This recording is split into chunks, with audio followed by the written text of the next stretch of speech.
That's what I read, that one of your big influences is Art Blakey. Art Blakey. So I know why. I think I know why, but let us know why. Yeah, well, the first record I heard was this record called Album of the Year. It came out, I think, in the early 80s, 81 or 82.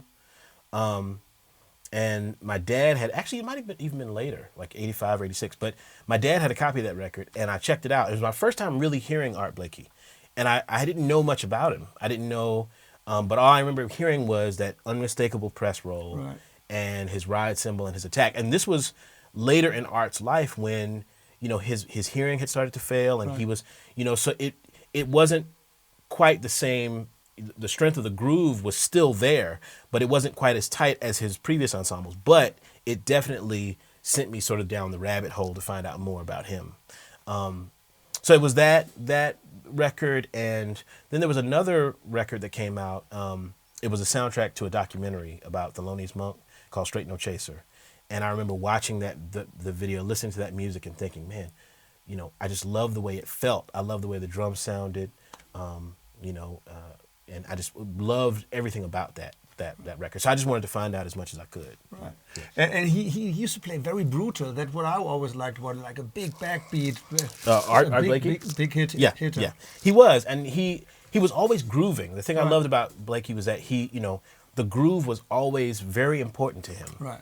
And I think that's part of the reason why he reached so many people. He had so many fans. He had so many great musicians who played with him, because they wanted to play with that, unrelenting pulse that he would play with, So the first time you really played jazz, was that on college then? Or? No, I was starting to play a little bit in high school. I was listening to records and starting to sort of play along. There was a high school jazz band I played in.